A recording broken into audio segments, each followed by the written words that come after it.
وہ ہاتھ بہت انمول ہوتے ہیں جو آپ کو اس وقت سنبھالیں جب آپ ٹوٹ کر بکھر رہے ہوں۔ اگر آپ کسی کو اس شرط پر نصیحت کرتے ہو کہ اسے قبول کرنی پڑے گی تو پھر آپ ظالم ہو۔ انسان کا کردار ایک ایسی کتاب ہے جسے ان پڑھ، جاہل اور اندھے بھی بآسانی پڑھ سکتے ہیں۔ جو آدمی ضرورت کے وقت محبت کو ترک کر دے وہ آدمی کبھی وفاداری نہیں پائے گا۔ جب لوگ آپ سے کہیں کہ ہم آپ سے تنگ ہیں تو سمجھ جائیں آپ اصول پرست ہیں یا پھر آپ ہی غلط ہیں۔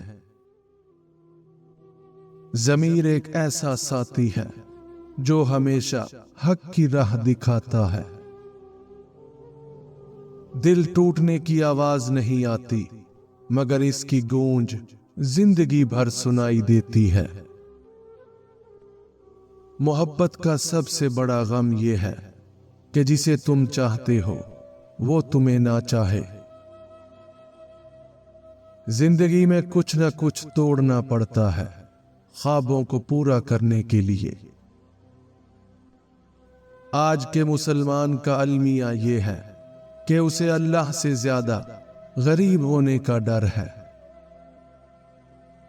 تم اپنے کردار کو اتنا بلند کرو کہ دوسرے لوگ دیکھ کر کہیں کہ اگر امت ایسی ہے تو نبی کیسے ہوں گے۔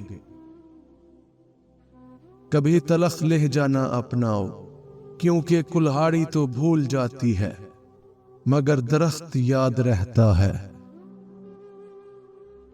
اچھا دوست راستے میں ملی اچھی چیز کی مانند ہوتا ہے ورنہ پتھروں کو لوگ ٹھوکر مار کر ہٹا دیا کرتے ہیں۔ ان لوگوں پر اپنے الفاظ ضائع مت کریں جو لوگ صرف آپ کی خاموشی کے مستحق ہیں۔ منافقت منہ کی باس کی طرح ہوتی ہے، اپنی کا پتہ نہیں چلتا اور دوسروں کی بری لگتی ہے۔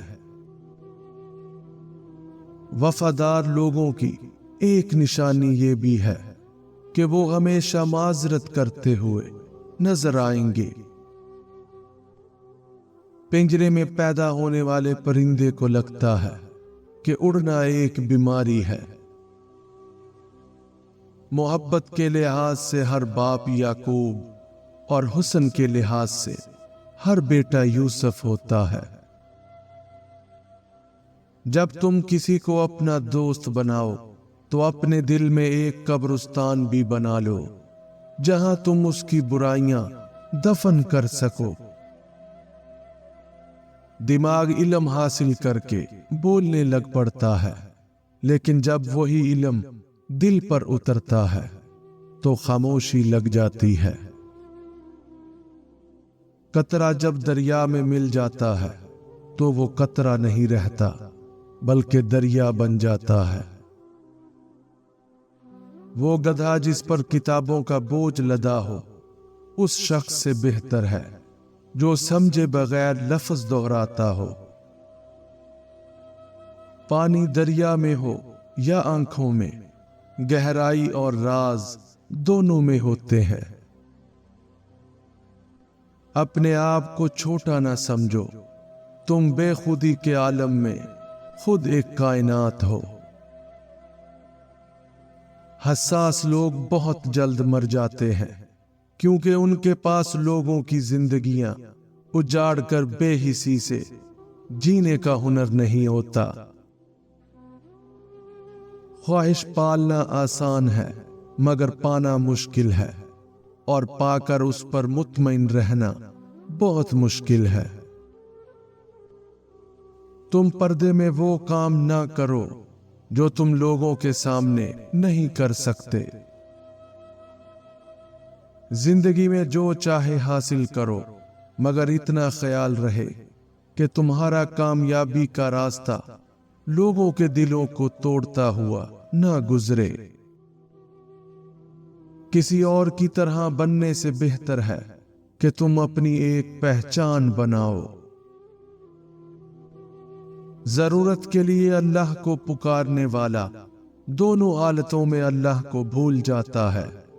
ضرورت پوری ہو جائے تب بھی چھوڑ دے گا، ضرورت پوری نہ ہو تب بھی چھوڑ دے گا۔ خامی چھپانے کا اصل طریقہ یہ ہے کہ خامی کو دور ہی کر دو۔ استاد علم کی بارش ہے، اس بارش میں جتنا بھیگو گے کبھی زندگی کی شاخ پر مرجھاؤ گے نہیں۔ مقصد مر جائے تو انسان بھی مر جاتا ہے۔ شکست ہی کامیابی کا پہلا قدم ہے۔ اچھا دوست چاہے کتنا ہی برا بن جائے کبھی اس سے دوستی مت توڑنا، کیونکہ پانی چاہے کتنا بھی گندا ہو جائے آگ بجھانے کے کام ضرور آتا ہے۔ خوابوں پر بھروسہ کرو کیونکہ ان میں ابدیت کا دروازہ پوشیدہ ہے۔ ماں زندگی کی تاریک راہوں میں روشنی کا مینار ہے، اور باپ ٹھوکروں سے بچانے والا مضبوط سہارا۔ وقت نے مجھے بہت اچھی طرح سمجھایا کہ سوائے تیرے ماں باپ کے کوئی بھی تیرے ساتھ مخلص نہیں۔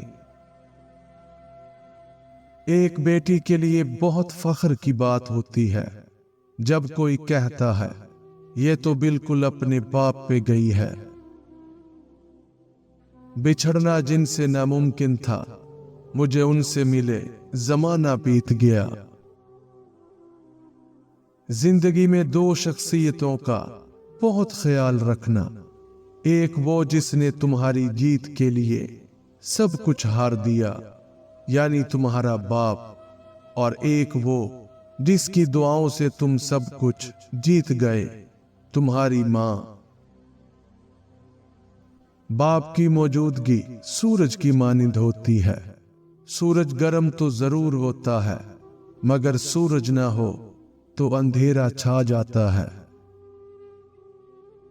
کبھی ماں باپ یاد آئیں تو بہن بھائی مل کر بیٹھا کرو، کسی کے چہرے پر ماں مسکراتی نظر آئے گی تو کسی کے لہجے میں باپ۔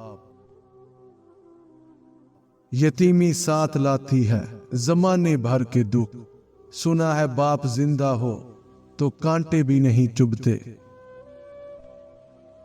باپ وہ عظیم ہستی ہے جس کے پسینے کی ایک بوند کی قیمت بھی اولاد ادا نہیں کر سکتی۔ والدین اس درخت کی مانند ہیں جن کے سائے تلے بچے خود کو سب سے زیادہ محفوظ محسوس کرتے ہیں۔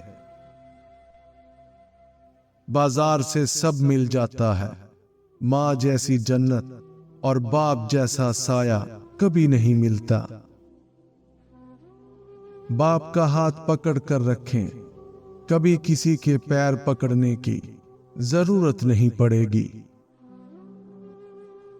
ہر بیٹی کا باپ بادشاہ نہیں ہوتا، لیکن ہر بیٹی اپنے باپ کے لیے شہزادی ضرور ہوتی ہے۔ سناٹا چھا گیا بٹوارے کے قصے میں جب ماں نے پوچھا میں ہوں کس کے حصے میں۔ تین ایسے بدقسمت انسان جو اپنے ماں باپ کی موت کی وجہ بنتے ہیں۔ پہلا وہ شخص جو اپنے والدین کو مارتا اور گالیاں دیتا ہو، خاص طور پر اپنی بیوی کے پیچھے لگ کر۔